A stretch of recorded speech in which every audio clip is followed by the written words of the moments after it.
मगध के कारागृह में जब शक्टार ने सुना कि शंभुनाथ ने उन्हें निर्दोष प्रमाणित करने के लिए सबूत ढूंढ लिया है तो उनकी खुशी का ठिकाना न रहा। शंभुनाथ को धन्यवाद देते हुए वे बोले, मुझे विश्वास था कि आप मुझे जल्दी ही इस बंदी गृह से मुक्त करवा देंगे।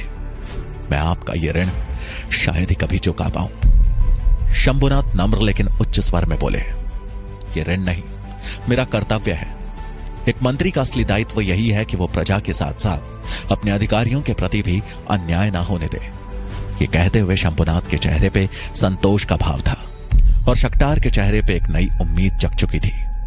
लेकिन दोनों इस बात से अनजान थे कि अमात्य का गुप्तचर वहां पहुंच उनकी बातें सुन चुका था।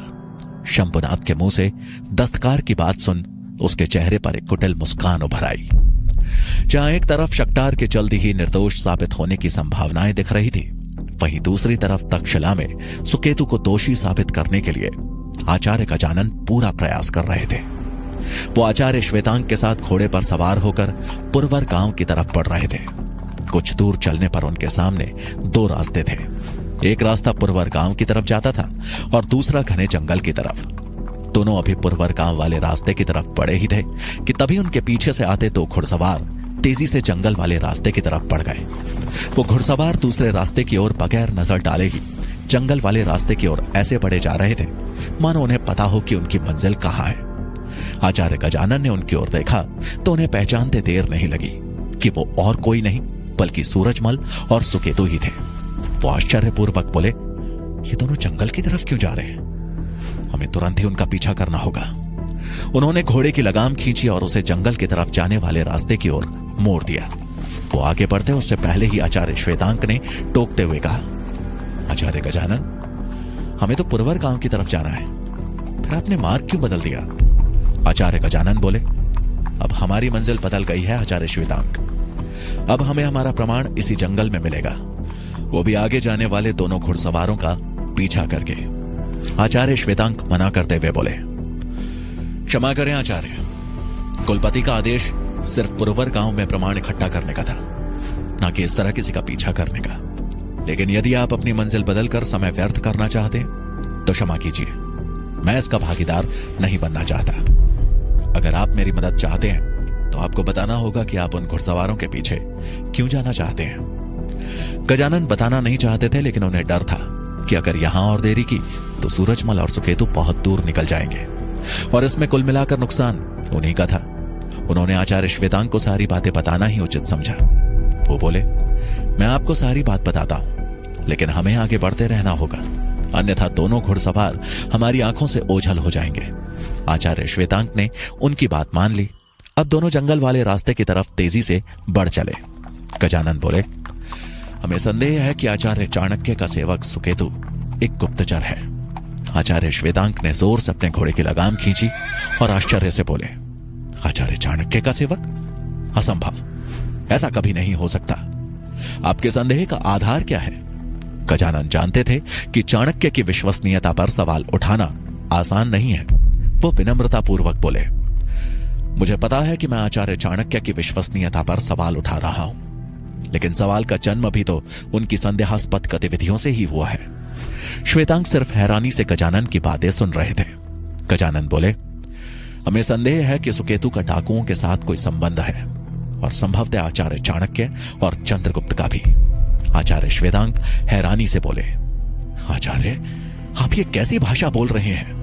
आपने अपने संदेह का आधार भी नहीं बताया। हम आपकी बात कैसे मान लें? क्षमा करें आचार्य, हम आपका साथ नहीं दे सकते।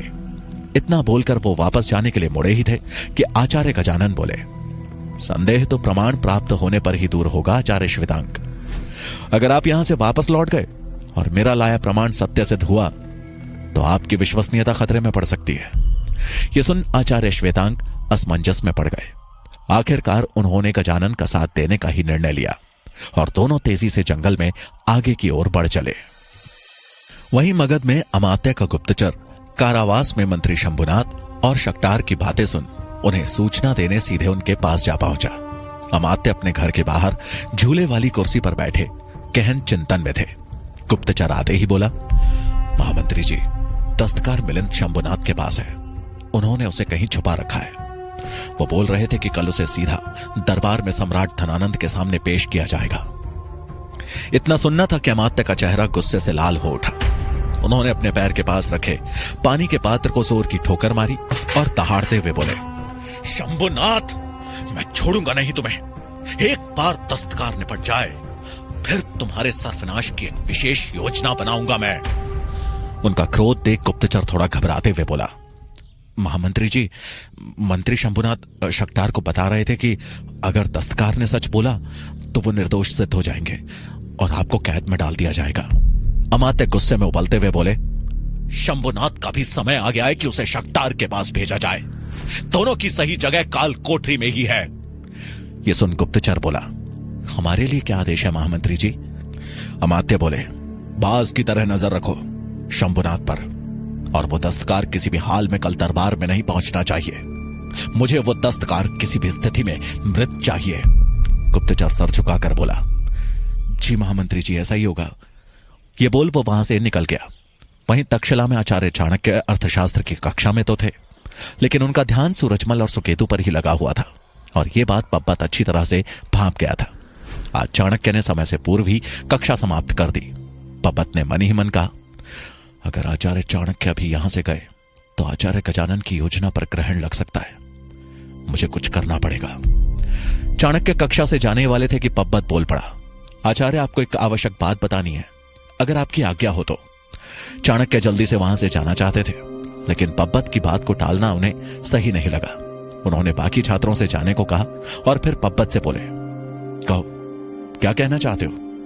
पब्बत ने कहा, आपको ऐसा लग रहा होगा कि मेरा सैनिक मालकेतु मेरे लिए कार्य करता है, लेकिन यह गलत है आचार्य। चाणक्य चुपचाप उसकी बात सुन रहे थे। पब्बत ने आगे कहा, आचार्य, मैंने जिस दिन इस गुरुकुल में कदम रखा था उसी दिन अपना राजसी पद त्याग एक आम छात्र की श्रेणी में शामिल हो गया। सैनिक मालकेतु भी उसी राजसी पद का एक हिस्सा था, जिसका त्याग खुद ब खुद हो गया। मेरी तरफ से वो आजाद था और उसने अपनी भलाई आचार्य गजानन का शिष्य बनने में समझी। पब्बत की बात सुन चाणक्य हैरान होकर बोले, पुत्र, इस समय मालकेतु की चर्चा क्यों? पब्बत ने कहा, आचार्य, मैंने सुना है कि मालकेतु गुरुकुल में गड़बड़ कर रहा है। मैं इस गड़बड़ का हिस्सा नहीं बनना चाहता, इसलिए आपके समक्ष सत्य कहना चाहता था। किसी और के सामने कहने का साहस मुझ में नहीं था। चाणक्य बोले, मैं तुम्हारी दुविधा समझ सकता हूं। पब्बत ने आगे कहा, आचार्य, मैं आपको आश्वासन देता हूं कि इस गुरुकुल में मेरा मकसद निष्पक्ष होकर शिक्षा ग्रहण करना है। चंद्रगुप्त अवश्य मेरा सहपाठी है और प्रतियोगी भी, परंतु मैं स्वयं को आपकी नजरों में उससे अधिक योग्य साबित करना चाहता हूं। चाणक्य बोले, मुझे तुमसे यही उम्मीद है। पब्बत ने कहा, जी आचार्य, मैं आपकी उम्मीदों को टूटने नहीं दूंगा। ऐसा कह पब्बत ने चाणक्य को प्रणाम किया और वहां से चला गया। चाणक्य को पब्बत पर भरोसा तो नहीं था, लेकिन यह समय उसके बारे में सोचने का नहीं था। वो तुरंत ही कक्ष से बाहर निकल गए और मन ही मन बोले, पता नहीं सुकन्या और सूरजमल कहां होंगे। पब्बत जैसे ही कक्ष से थोड़ा सा आगे बढ़ा तो देखा कि वीरसेन उसकी प्रतीक्षा कर रहा है। वीरसेन ने थोड़ा शक जताते हुए पूछा, यह आचार्य चाणक्य के साथ कैसी मंत्रणा हो रही थी? पब्बत ने मुस्कुराते हुए पूछा, कुछ नहीं, बस उनका समय नष्ट कर रहा था ताकि आचार्य गजानन की योजना अपना रूप ले सके। अगर उन्हें आचार्य गजानन की योजना ज्ञात होगी तो भी अब कुछ कर नहीं पाएंगे। कोई भी कार्य करने के लिए अब काफी देर हो चुकी है। यह सुन वीरसेन खुश होते हुए बोला, वाह मित्र, आचार्य चाणक्य की शिक्षा का इस्तेमाल उन्हीं पर। मेरा तो हृदय गदगद हो गया। पब्बत बोला, अभी से खुश मत हो, हमने अपना काम कर दिया है। अब सब आचार्य गजानन के ऊपर है। बस यही उम्मीद है कि उनके हाथ कोई ठोस सबूत लग जाए, उसके बाद मेरे रास्ते का कांटा चंद्रगुप्त हमेशा के लिए हट जाएगा। वीरसेन हिम्मत देते हुए बोला, मित्र चिंता मत करो, आचार्य गजानन अवश्य सफल होंगे। वो आचार्य चाणक्य के साथ रहकर उनकी सारी रणनीति समझ चुके हैं। इस बार हमारी जीत निश्चित है। पब्बत बोला, मुझे भी यही उम्मीद है कि आचार्य सफल हों, क्योंकि हार का घूंट बड़ा कड़वा होता है और मैं चंद्रगुप्त से बिल्कुल भी हारना नहीं चाहता। ऐसा बोल पब्बत वीरसेन के साथ कक्ष की ओर पड़ गया। दूसरी तरफ मगध के राजसी रसोई घर में मुरा बर्तन धो रही थी। मंत्री शंभुनाथ सभी व्यंजनों का जायजा लेते हुए मुरा के पास आए और बोले, सेविका, पीने के लिए एक पात्र में पानी लाओ। मंत्री शंभुनाथ को देखते ही मुरा बोली, जी अभी लाई। वो एक पात्र में पानी ले आई। मंत्री शंभुनाथ ने पानी पीने का ढोंग करते हुए कहा, तुम्हें हमारा एक कार्य करना होगा। मुरा तुरंत बोली, आज्ञा करें मंत्री जी। मंत्री शंभुनाथ बोले, कल तुम्हें मेरे दिए एक पते पर जाकर एक आदमी को दरबार लगने से पहले मेरे पास राजमहल लाना होगा। क्या तुम कर पाओगी? मुरा बोली, अवश्य करूंगी, आप उनका पता दें। मंत्री शंभुनाथ ने एक नजर इधर उधर डाली। जैसे ही उन्हें लगा कि उन्हें कोई भी नहीं देख रहा है तो उन्होंने उस पानी के पात्र में एक आम्र पत्र रख दिया और पात्र मुरा को देते हुए बोले, कल ठीक दरबार लगने से पहले यहां जीवन और मृत्यु का प्रश्न है। मुरा बोली, आपने मुझ पर विश्वास किया है, हम पूरी कोशिश करेंगे। ये बोलकर वो वापस बर्तन धोने में व्यस्त हो गई।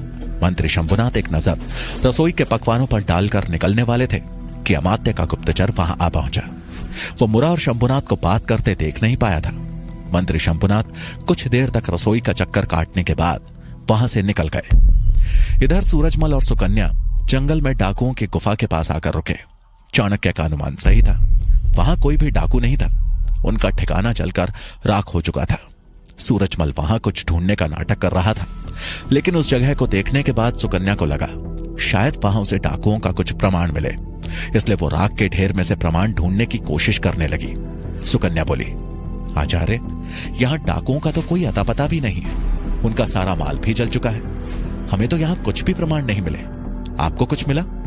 सूरजमल बोला, हम यहां डाकुओं का प्रमाण ढूंढने नहीं आए हैं, बल्कि कुछ ढूंढने का दिखावा कर रहे हैं ताकि आचार्य गजानन के लिए यह एक संकेत हो। सुकन्या बोली, हां मुझे पता है कि यह आचार्य चाणक्य की योजना का एक हिस्सा है, लेकिन अगर हम यहां आए हैं तो मेरे माता पिता के उन हत्यारों के बारे में कुछ प्रमाण ढूंढना गलत तो नहीं?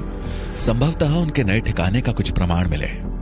सूरजमल राख को उलटते पलटते बोला, अभी उससे भी ज्यादा जरूरी है तुम्हें आचार्य गजानन की नजर में संदेह मुक्त कराना। सुकन्या गुफा की तरफ देखकर गुस्से में बोली, अच्छा होता अगर इस आग में डाकुओं की पूरी टोली जल जाती, यहां से गुजरते राहगीर और मेरे कलेजे दोनों को ठंडक मिल जाती। सूरजमल का कुछ भी बोलना इस समय सुकन्या के मन में सुलग रही चिंगारी को भड़काना होता। वो चुप रहा। इधर अपने घोड़ों से उतरकर दूर खड़े आचार्य श्वेतांक और गजानन की नजरें उन दोनों पर ही थी। गजानन बोले, मुझे समझ में नहीं आ रहा कि ये दोनों राख के इस ढेर में ढूंढ क्या रहे हैं। डाकुओं के इस ठिकाने में इन्हें क्या मिल सकता है? आचार्य श्वेतांक भी हैरान होकर बोले, मुझे भी समझ में नहीं आ रहा कि ये डाकुओं के ठिकाने पर कर क्या रहे हैं, वो वहां क्या ढूंढ रहे होंगे। गजानन को आचार्य श्वेतांक के मन में उपज रहे संदेह को और प्रबल करने का यही समय उपयुक्त लगा और वो बोले, आप स्वयं देख रहे हैं ना आचार्य, अब तो आपको मेरी बातों पर विश्वास हो रहा होगा। आपको ज्ञात नहीं, परंतु मेरे एक शिष्य ने आचार्य चाणक्य और चंद्रगुप्त को भी 2 रात्रि पहले यहां देखा था, और आज तो सूरजमल और सुकेतु को हम अपनी आंखों से देख ही रहे हैं। मुझे लगता है यह पर्याप्त प्रमाण है मेरे संदेह को आधार प्रदान करने के लिए। आचार्य श्वेतांक बोले, संदेह के लिए प्रमाण पर्याप्त है, परंतु दोष सिद्ध करने के लिए नहीं। हमें उनके यहां होने का कारण ज्ञात करना होगा। गजानन मुस्कुराते हुए बोले, चिंता मत कीजिए, दोष सिद्धि के लिए भी प्रमाण मिल जाएंगे। मुझे तो प्रतीत हो रहा है कि यहां जरूर कोई बड़ा राज छुपा हुआ है। अब आचार्य श्वेतांक की दिलचस्पी भी बढ़ गई थी। उन्हें भी आचार्य गजानन की बातों पर विश्वास होने लगा था। तभी पीछे से पत्तों की सरसराहट की आवाज आई। आवाज सुन दोनों जैसे ही पीछे मुड़े तो देखा कि उनसे कुछ दूर मुंह पर काला कपड़ा बांधे एक आदमी दोनों पर बाण ताने खड़ा था। ये देखते ही दोनों का चेहरा पीला पड़ गया। इससे पहले कि उन दोनों को कुछ समझ आता, उस आदमी ने आचार्य श्वेतांक पर अपना निशाना साध बाण छोड़ दिया। आचार्य श्वेतांक एक और कूदे और बाण उनके अंग वस्त्र को छूता हुआ अपना निशाना चूक गया। आचार्य श्वेतांक ने तुरंत ही एक पेड़ की आड़ ली और चिल्लाए, आचार्य, पेड़ के पीछे छिप जाइए। और इससे पहले कि वो आदमी गजानन को अपना निशाना बनाता, वो एक पेड़ के पीछे छिप गए। अब दोनों पेड़ के पीछे छिपे थे, लेकिन उस आदमी ने बाण बरसाना जारी रखा। उस आदमी को गजानन और श्वेतांक के शरीर का कोई भी भाग हल्का सा भी दिखता तो वो उसी हिस्से को अपना निशाना बना बाण छोड़ता। इधर पेड़ के पीछे श्वेतांक और गजानन सांस थामे खड़े थे। उन्हें अब अपनी मृत्यु दिखाई देने लगी थी। क्या गजानन और आचार्य श्वेतांक इन बाणों की वर्षा से जीवित बच पाएंगे? क्या मुरा सही समय पे दस्तकार मिलिंद को राजमहल तक ला पाएगी? क्या होगा सुकेतु और सूरजमल का? जानने के लिए